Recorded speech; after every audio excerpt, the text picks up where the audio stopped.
Now I have all the parameters clearly. Let me write the full 13,000-word script in English. Parameters. You're doing it again. Doing what? That thing with your eyes. I don't know what you're talking about. Yes, you do. A pause. The kind that takes up more space than words. I told her to stop. I told her clearly, the way you tell someone who already knows exactly what they're doing. I said, keep looking at me like that, and I'll get ideas. She didn't stop. That was 6 months ago.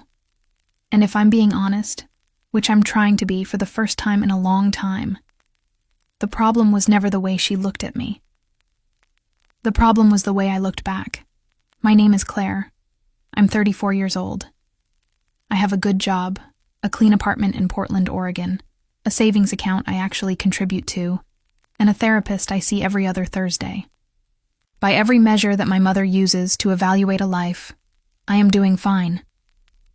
I was also, for a long time, living inside a version of myself that fit perfectly and felt like nothing. This is the story of how I figured that out, and how it took someone I absolutely should not have wanted to show me.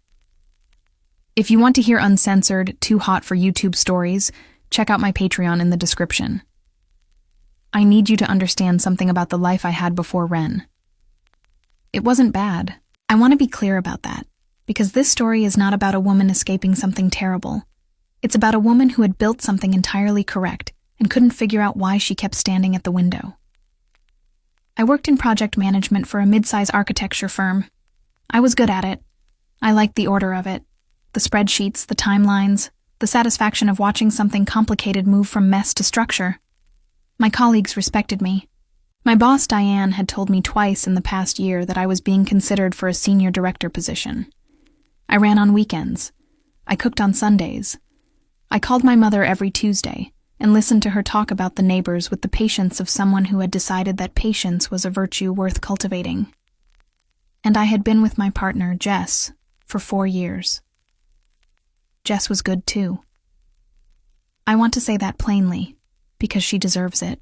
She was warm and funny in a quiet way, the kind of person who remembered everyone's coffee orders and always knew when you needed to leave a party before you knew it yourself. We had built a life together that made sense. The apartment with the 2 bookshelves arranged by color, the dog named Mango who was afraid of ceiling fans, the standing Saturday morning farmer's market that had become so automatic. I sometimes couldn't remember if we'd gone or not. We were comfortable, and comfort, I had decided somewhere along the way, was what grown-up love felt like. I stopped expecting fireworks around year 2. That's normal. Everyone says so. What I didn't notice, couldn't notice, or maybe wouldn't, was that somewhere between the comfort and the routine and the perfectly reasonable life, I had also stopped expecting anything at all.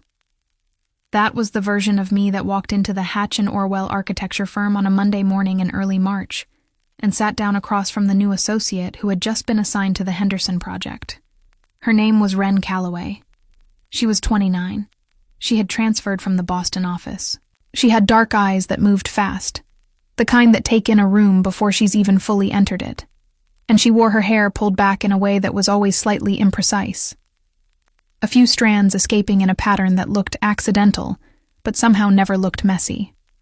She wore the same kind of dark blazer for most of the first 2 weeks, and I later found out she owned 3 identical ones, which I thought was either deeply strange or deeply efficient and could not decide which. In our first meeting, she disagreed with me about the timeline for the Henderson structural review. Not rudely. Precisely. She pulled up the spreadsheet I had built, the one I had spent 4 hours on, and said, if we shift the materials approval to overlap with the permit application phase, we can recover 8 days without touching the subcontractor schedule. Then she turned her laptop to show me, and waited. I looked at the screen. She was right. I said so, which I don't always do quickly. She said, I figured you'd want to know. There was something in the way she said it. Not smug, not deferential. Just direct. Like she had assessed the situation and determined that I was someone who preferred truth to flattery, and she had decided, based on that, to treat me accordingly. I thought about that for longer than was useful. The Henderson Project meant we were in the same meetings twice a week. It meant reviewing documents together in the shared workspace by the north window, the one with the long table and the afternoon light that came in sideways and made everything look like it was in the middle of something. It meant learning her rhythms without meaning to. I learned that she always had tea, never coffee, that she kept a small green notebook she never fully opened in front of people, that she worked fast in the morning and slow and careful in the afternoon, that she would go quiet before saying something she'd thought about for a while, and that when she went quiet, it was worth waiting. I also learned that she had an ex back in Boston she was carefully not talking about, and a sister she talked about often, and an opinion about almost everything that she delivered without hedging and with no apparent anxiety about whether you agreed. She was the opposite of comfortable. She was interesting in the specific way that makes you feel more awake than you'd remembered how to be. I told myself it was a professional thing, collegial stimulation, the natural engagement of working with someone competent. I was, of course, lying. It happened in increments. That's the thing about this kind of thing. It doesn't announce itself. It doesn't stand in the doorway and say, "Hi, I'm going to rearrange your interior life. Is that okay?" It starts small, one detail at a time. The first one was a Tuesday, 6 weeks in. We were working late on the Henderson cost revision. Everyone else had gone home. The office had that particular quality it gets after 7 o'clock. Quieter, less formal, slightly amber from the overhead lights switching to their evening mode. I was sitting across the long table from her, going through a vendor estimate she'd flagged, and she was writing something in that green notebook. She looked up and caught me watching. I wasn't watching for any particular reason. I was just pausing, thinking, looking up from the page. She said, "What?" I said, "Nothing. Just thinking." She nodded like that was a completely sufficient answer and went back to writing. 30 seconds later, without looking up, "You hold your breath when you're working through something complicated." I didn't know what to say to that. "I wasn't criticizing," she said. "I was just noticing." I drove home that night and sat in my car in the parking garage for 4 minutes before going upstairs. I sat there thinking about the fact that someone had noticed something about me that I had never noticed about myself, and that the noticing had felt like being touched in a place I didn't know could be reached. Then I told myself that was a strange thought, and went inside. Jess was on the couch watching something. She asked about my day. I said it was fine. She said she'd ordered Thai. I said great. We ate. We watched another episode of the show she'd been following. I fell asleep before the ending. Everything was fine. Everything kept being fine for another 2 weeks, while I kept noticing things I didn't have context for. The way my chest did something particular when Ren's phone rang, and I heard her voice change into its phone register. Lower, more neutral, like she was putting something away. The way a meeting with her in it felt different from a meeting without her. Not better, exactly, more awake. The way I started having opinions about which table I sat at in the shared workspace in the morning. That last one, I really tried not to examine. There was an afternoon when she came back from a site visit, muddy from the knees down and in a better mood than I'd ever seen her, talking about the subcontractor who'd explained the drainage issue with a hand-drawn diagram on a pizza box, and I watched her laughing and thought, I don't know what this is. And then, I know exactly what this is. And then, no, I don't. I don't know anything. It's fine. I became very good at the third thought. I practiced it constantly. I had been with Jess for 4 years. I loved Jess. Jess was kind and consistent, and we had built something real together. What I was feeling for Ren was just intensity, novelty, the particular electric quality of someone whose brain worked differently from mine. That happened. That was allowed. I could feel interesting about someone and not have it mean anything. I told myself this on a Wednesday afternoon, when Ren turned to me in the hallway outside the conference room and said, quietly and without much preamble, "Are you okay?" I said, "Yes." "Why?" She said, "You looked far away in there." I said I was just tired. Long week. She looked at me for a moment in a way I couldn't categorize. Not with concern exactly. Not with analysis, something in between. Something with more warmth than I expected. And then she said, "Okay," and went back to the conference room. I stood in the hallway for 30 seconds. Then I went to the bathroom and turned the cold water on, and put my wrists under it and thought, this is nothing. It was already something. Diane called me into her office 2 weeks later and told me the senior director position was mine if I wanted it. She said she'd been watching me all year. She said I was steady. She said I had a quality she couldn't quite name. Something about the way I handled pressure without becoming the pressure. She said the board had signed off. The promotion was effective in 60 days. I drove home with the windows down, the March air cold and specific. I should have felt like everything was clicking into place. Instead, I sat at a red light and thought, I want to tell Ren. Not Jess. Not my mother. Not my closest friend Maya, who would have screamed and ordered champagne. Ren. And that was the moment I stopped being able to pretend. I called Maya on the way home. I said I had news. She said, "Tell me." I said I got the promotion. She did scream. She did suggest champagne. I laughed at all the right places. I didn't tell her the other part. I was barely letting myself know the other part. What nobody tells you about this kind of discovery is how much of it happens in the body before the mind catches up. My body knew first, probably by week 3. I just didn't speak its language yet.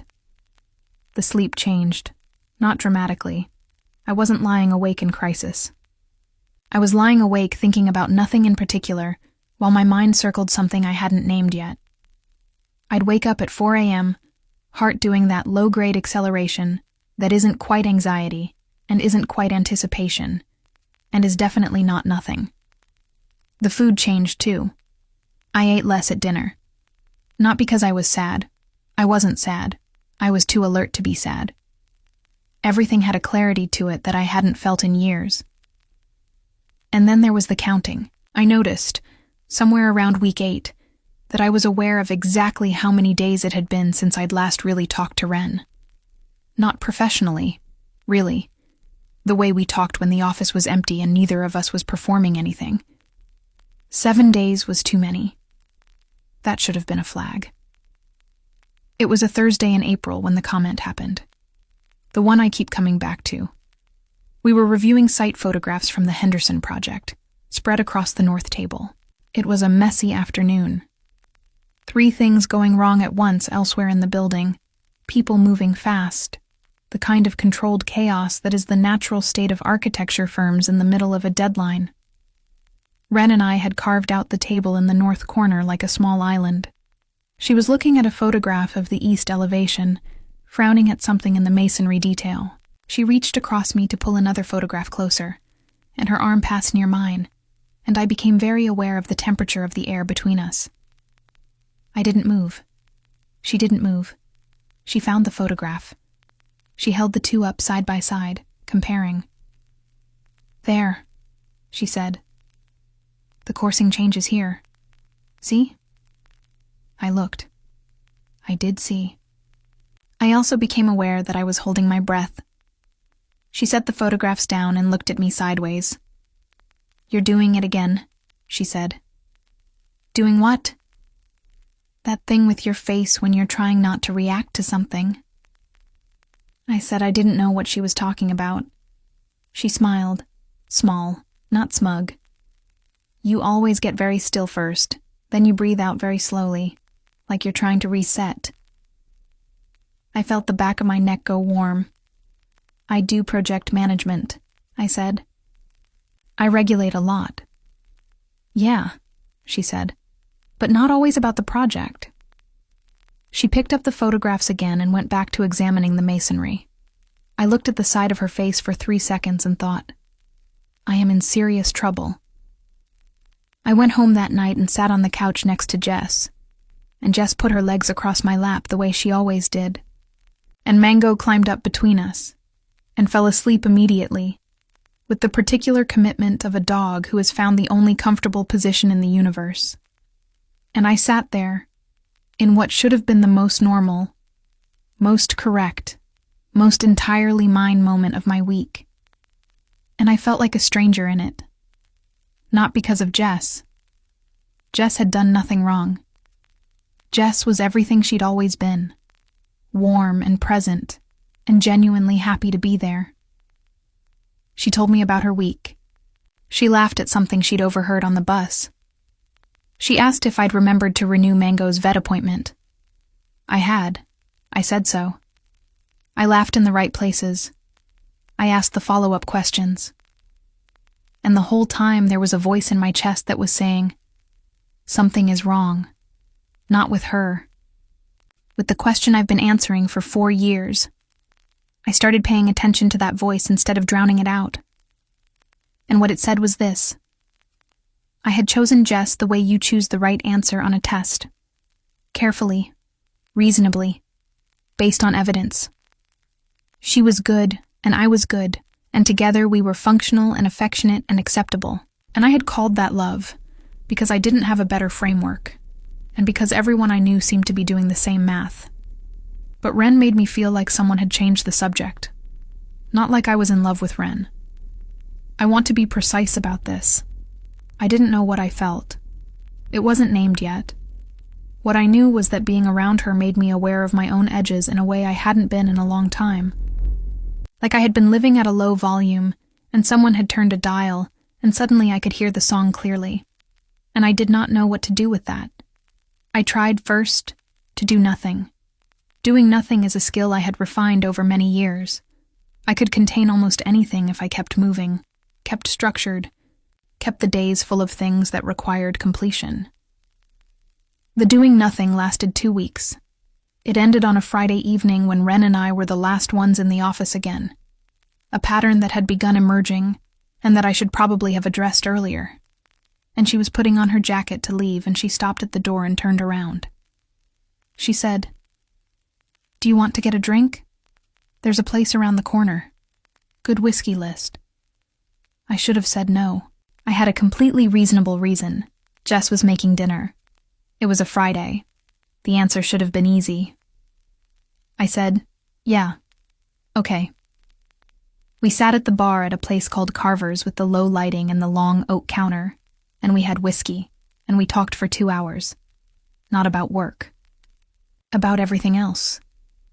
I found out that she'd moved to Portland specifically to start over, that the ex back in Boston had been a relationship she'd stayed in a year too long because leaving felt like admitting failure, and that she had made a specific decision upon arriving here to stop doing things out of inertia.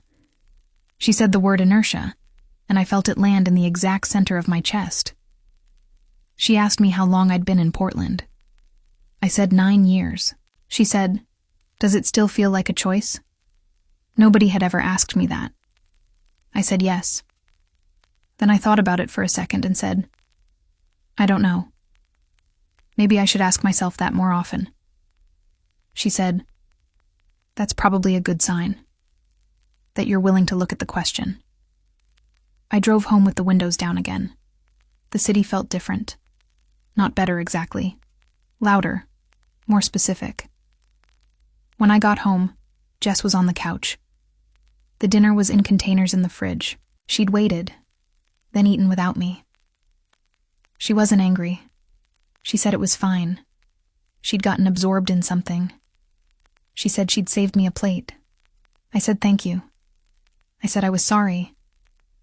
I said we'd gotten behind on the Henderson project, and it ran late. I set my bag down. I went to the kitchen. I stood at the counter eating leftover Thai out of the container, and I thought, I just lied to her for the first time. It wasn't about the drink. It was about what the drink had cost me to give up. That was the night I understood I was not simply having a work crush. I was standing at the edge of something real, and the thing I was most afraid of was not falling. It was what falling would require me to admit about the ground I'd been standing on for years. But before we keep going, if you've made it this far, it's because some part of this is hitting somewhere you recognize. That feeling of being in the right life and somehow not fully in it. That moment when something, or someone, makes you realize you'd stopped expecting to be seen. If this story is landing for you, hit the like button right now. It takes 2 seconds and it genuinely helps me keep bringing stories like this one. And if you're not subscribed yet, subscribe and turn on the bell so YouTube tells you when the next story drops. Now I want to ask you something. Leave it in the comments. Have you ever had a feeling you tried to talk yourself out of? Not because it was wrong, but because admitting it would mean looking at something you weren't ready to look at? Tell me. I read everything. And tell me where you're watching from. I'll heart every single reply. Okay, back to Claire. I tried to pull back. That's the part I'm least proud of. Not because pulling back was wrong, but because of how I did it.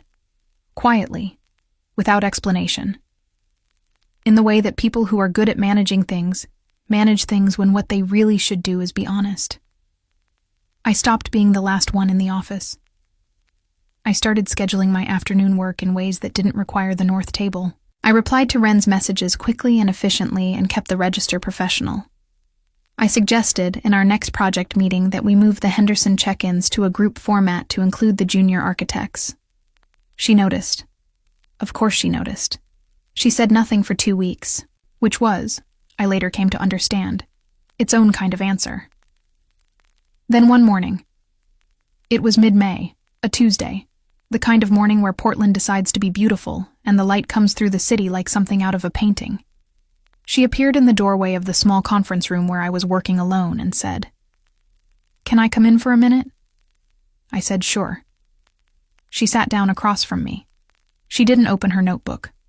She didn't have anything to pretend to look at. She said, "I think I did something that made you uncomfortable.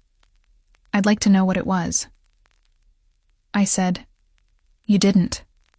She said, "Then why has everything shifted?" Not a question. A statement. She was very good at doing that, making an observation and holding it there, and waiting to see what you'd do with the air. I said, "I've just been heads down. Senior director role coming up. A lot of moving pieces." She looked at me. I looked at my laptop screen. She said, "Okay," and stood up and left. I stared at the door for a long time after she was gone. Something was happening in me that I kept trying to categorize incorrectly. I kept calling it a crush. I kept calling it novelty. I kept calling it the natural result of stress and proximity and years of a relationship that had quietly calcified into habit. I kept putting labels on it that were technically true and entirely insufficient. The truth was this.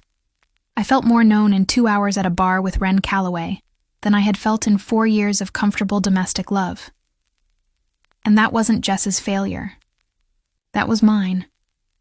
I had chosen safety so long ago that I had confused it with fullness.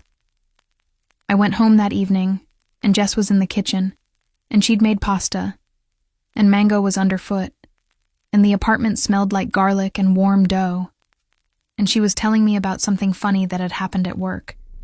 And I stood in the doorway and thought, she deserves someone who is completely here. And I'm not completely here. I haven't been for a long time. Maybe never. That thought destroyed me a little. Then it held me upright. I didn't do anything that night. Or the next. Or the one after that. I kept going to work. I kept being professional. I kept maintaining the controlled distance I'd constructed, even though maintaining it felt like holding something closed that was trying to open. The real turning point came on a Wednesday afternoon, 6 days after the small conference room conversation. Ren was presenting the Henderson structural report to the senior partners. I was in the room. She had prepared meticulously, I knew, because I had reviewed her deck, and it was precise and thorough, and arranged in the logical sequence I would have chosen, which felt disorienting in a way I couldn't explain. She stood at the front of the room in her dark blazer, and she talked for 40 minutes about soil conditions and load calculations and construction sequencing, and she did it with the exact kind of confidence that has nothing to perform because it has nothing to prove. One of the senior partners, Helen Marsh, who had been in the industry for 30 years and who was generous with her approval of almost no one, stopped her twice.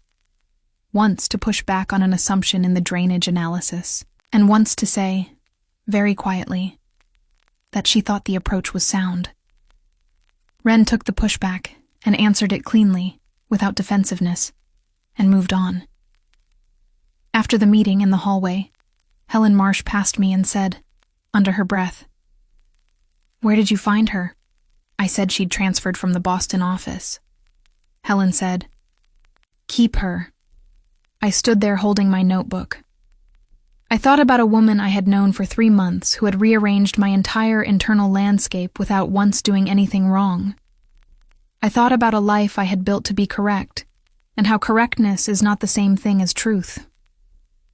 I thought about Jess, who deserved someone fully present, and who had been getting someone on autopilot for longer than I could account for. And I thought about myself. For the first time in a long time, I thought about myself. Not as a function, not as a role, not as the steady person Diane saw at work, or the reliable partner Jess counted on, or the measured daughter my mother had raised. Just me. What did I want? The question felt dangerous. Like asking it out loud might break something that couldn't be put back. But I was already breaking it by not asking. That evening, I sat with Jess at the dinner table and I said, "I need to talk to you." She put her fork down. I said, "I don't think I'm fully here." I said it the best way I could, which still wasn't good enough because there isn't a good way to say it. I told her it wasn't about anything she'd done. I told her she was good, genuinely, specifically good, and that what I was discovering was something about myself that I should have looked at years ago. She was quiet for a long time. Then she said, "How long have you known?" I said, "I'm not sure I fully know now, but something is asking to be honest." She cried, not dramatically, in the quiet way she did everything. And I held her hand across the table and cried too, not because I was making the wrong choice, but because leaving something that was good and not right is its own particular grief. We talked for 3 hours. We were careful with each other. We were honest in a way we maybe hadn't been in years, which said something about what we'd let go quiet between us. She said at the end, "I've known something was missing. I just didn't want to be the one to say it." I said, "I'm sorry I made you wait for me to say it." She said, "Don't be." We both did. She moved to her friend Nat's apartment 2 weeks later. The split was real and it hurt, and I didn't minimize it. I gave it the weight it deserved. I cried the night she left. I cried the night after that.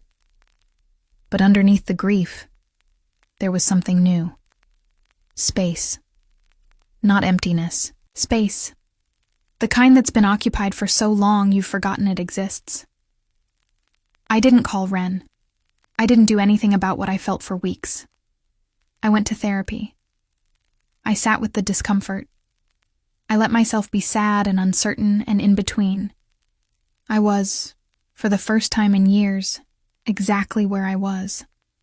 Not where I was supposed to be. Not where it was safe. Where I actually was. It turned out I had been a lot more lost than I looked.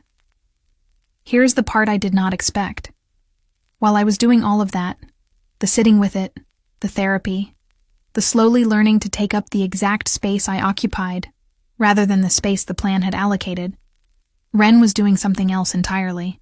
She was falling apart. I didn't know at first. She was good at holding her structure. Better than me, I thought.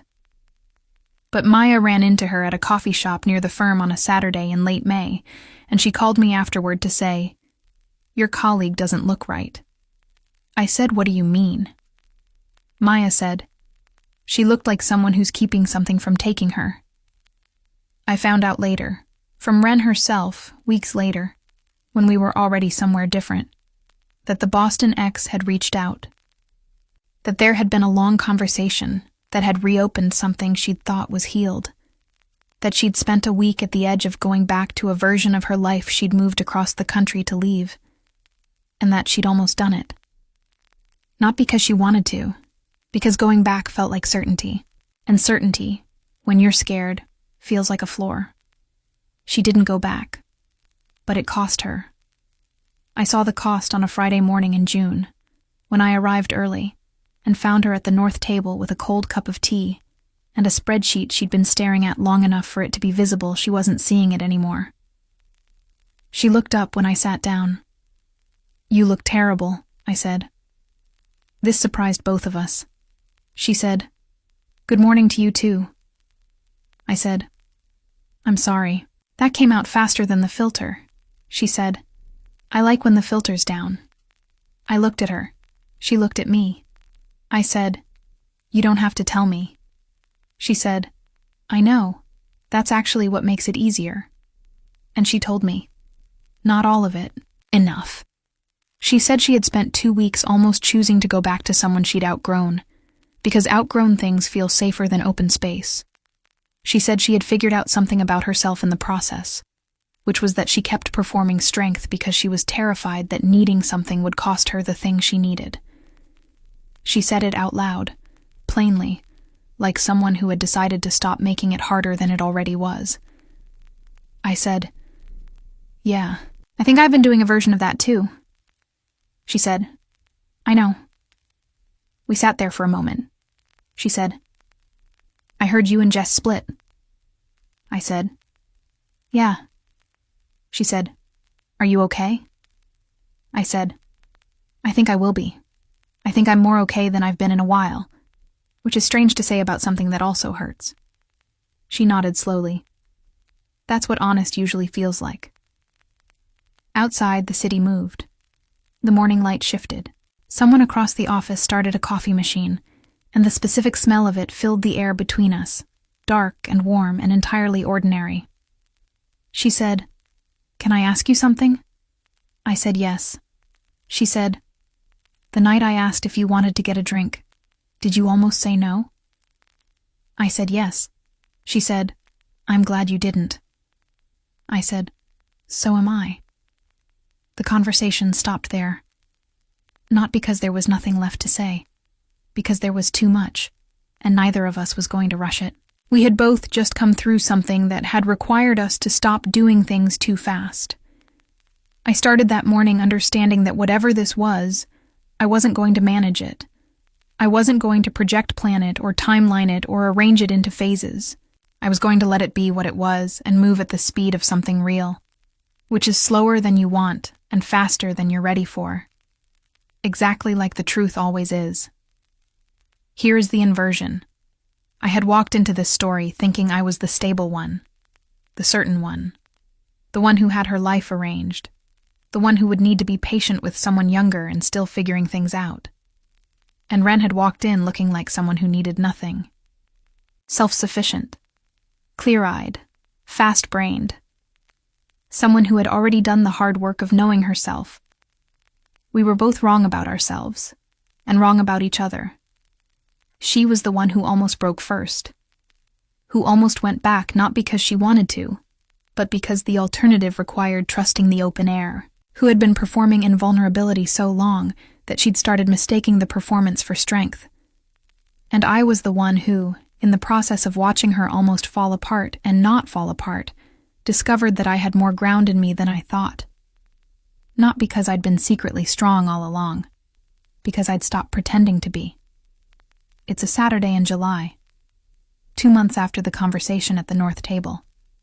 1 month after I stopped managing the distance between us and let it collapse at its own pace. We are at a farmer's market 3 blocks from my apartment.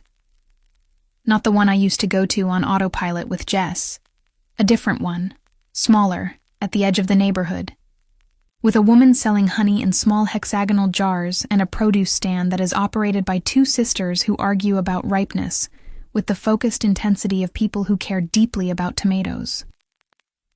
Ren is holding a paper bag of something she hasn't identified to me yet, and she is reading the small card attached to a jar of lavender honey, with the same attention she gives structural reports. I am watching her, and not trying to stop myself. She looks up and catches me. "What?" she says. "Nothing," I say. "Just looking." She holds the jar up. "Do you like lavender?" I say I've never really thought about it. She says, "You should think about more things like that. The small preferences, they add up to something." I take the jar from her hand and turn it over. The honey inside catches the light, dark gold, almost amber. I say, "Okay, I like lavender." She smiles. "Since when?" "Since right now." She takes the jar back. She pays for it. She puts it in the bag. We keep walking. This is not a dramatic moment. Nothing dramatic is happening.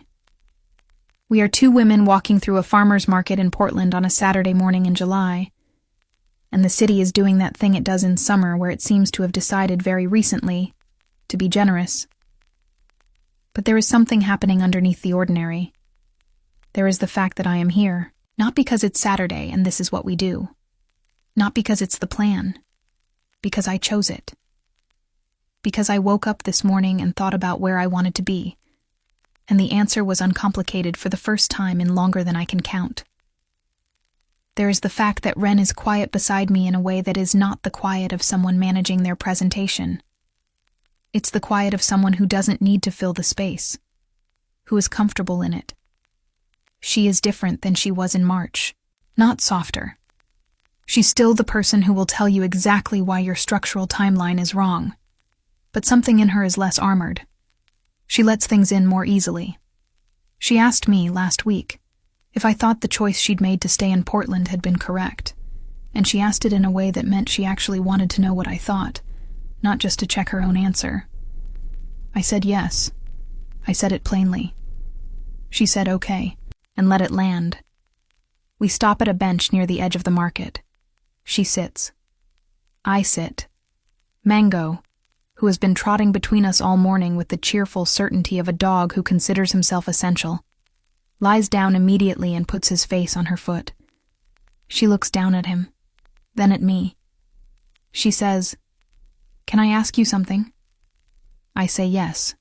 She says, "The thing you said last week, about how you felt like you'd been living at the wrong volume, do you feel like you've turned it up?" I think about this for a real moment. Not to construct an answer, but to find one. I say, "I think I stopped adjusting it. I think I'm just listening now." She is quiet for a moment. Then, "Me too." We sit there in the morning, the honey jar in the bag between us, Mango asleep on her foot, the market moving all around us with the ordinary business of being alive. Her hand is close to mine on the bench, not touching. Close. I move mine just enough. She doesn't move hers. The space between us closes, quietly, like something that was always going to end up here. Not because it was inevitable, because we both chose it. On purpose. At the speed of something real.